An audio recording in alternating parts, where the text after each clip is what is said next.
Alhamdulillah, alhamdulillahirabbil alamin. Pemirsa Cahaya Hati Indonesia dimanapun saja Anda berada, tadi kita sudah membahas tentang hutang ya. Tadi disampaikan di dalam surah Al-Baqarah ayat 282 bahwa kalau kita berhutang maka wajib dicatat. Dicatat. Apa yang dicatat? Nilainya dicatat, pengembalian kapannya dicatat. Nah, apakah cukup hanya dengan dicatat? Kita akan kaji lagi ya dengan surah Al-Baqarah selanjutnya, itu surah Al-Baqarah ayat 283 ya. Untuk itu kami persilakan kepada guru kita Al-Ustadz Al-Mukarram Randy Tanjung untuk menyampaikan. Silakan Pak Ustadz. Assalamualaikum warahmatullahi wabarakatuh. Bismillahirrahmanirrahim. Amma ba'du. Baik, kita lanjutkan kajian kita. Tadi telah kita bahas bahwasanya Allah menyuruh kepada orang-orang yang beriman ketika ada hutang piutang agar dicatat. Ayat selanjutnya juga ketika telah dicatat hutang piutang tersebut, maka harus ada sebuah jaminan. Maka pelajaran buat kita, jangan pernah mau berhutang jika tidak ada sesuatu kemampuan bagi kita untuk dapat membayar. Betul? Berapa banyak yang pada akhirnya mereka susah untuk membayar hutang itu lantaran dia berhutang tanpa berpikir dahulu bagaimana cara mengembalikannya. Oleh karena itu gaya hidup konsumtif harus kita hilangkan. Gaya-gaya hidup yang serba mewah harus kita hilangkan. Kenapa? Zaman saat sekarang ini kalaulah kita mengikuti gaya-gaya teman kita di lingkungan kita yang kita tidak mampu untuk mengikutinya, maka bahaya. Termasuk ibu-ibu kalau lagi ngaji, hati-hati jangan bikin cemburu sosial. Betul? Pakai perhiasan yang biasa-biasa saja. Pakai cincin yang biasa aja. Jari 5 jangan pakai cincin 10. Ini tumben banget nih Bu Asia. Kok tumben banget nanya mulu sama ustazah. Ternyata dia pakai gelang yang baru. Ustazah. Nggak taunya di tangannya gelang semua, Masya Allah. Nah, ketika kita punya gaya hidup yang demikian, maka kita ada potensi untuk selalu berhutang. Ketika kita melihat tetangga kita jauh lebih kita, saya nggak bakal mau nih yang namanya kalah sama dia. Pasti dicari-cari bagaimana saya bisa mengalahkannya. Sampai beli tas harganya miliaran. Wah, padahal kalau ngaji tetap aja pastel juga yang dimasukin. Betul? Yang biasa saja.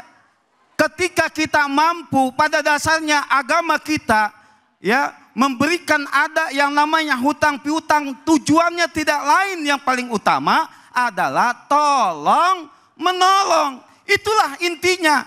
Di dalam agama kita diajarkan ketika kita tolong menolong harus dicatat.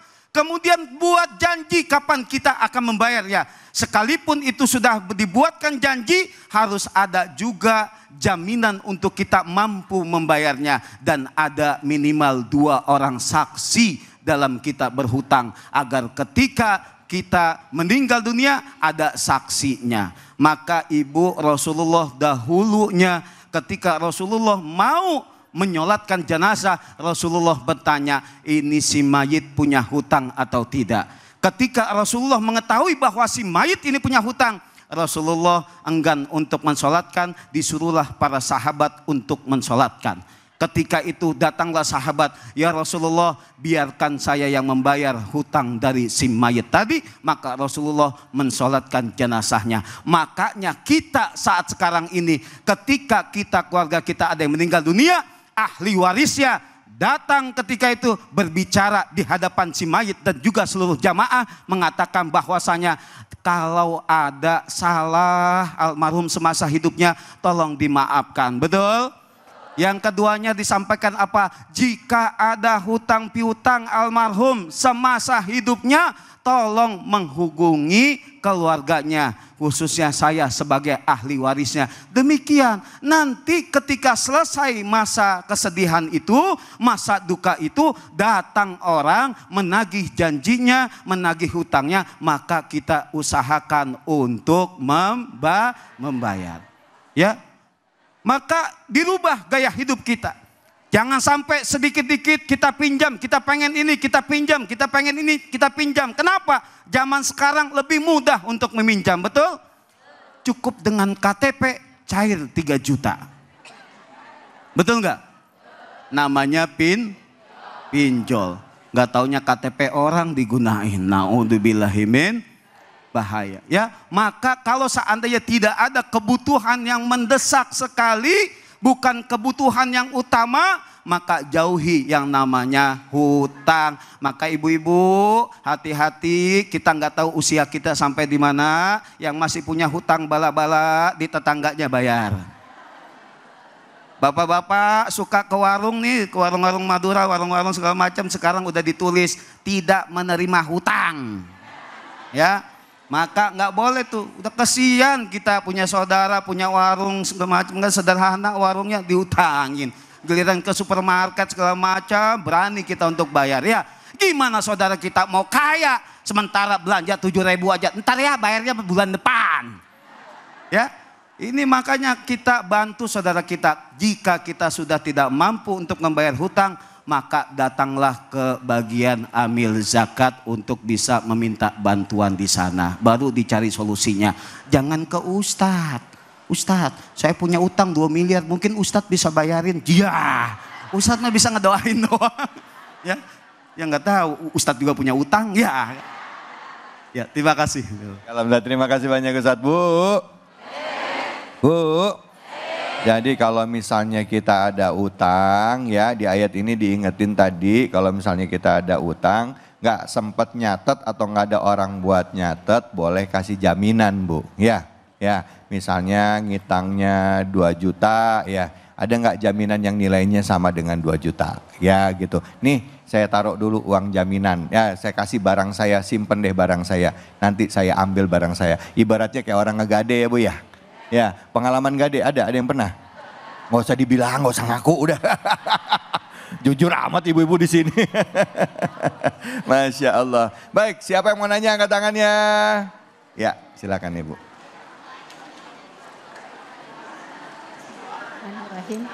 Assalamualaikum warahmatullahi wabarakatuh. Waalaikumsalam warahmatullahi wabarakatuh. Nama saya Nurbaiti Ustadz dari Majelis Taklim Nurul Hikmah.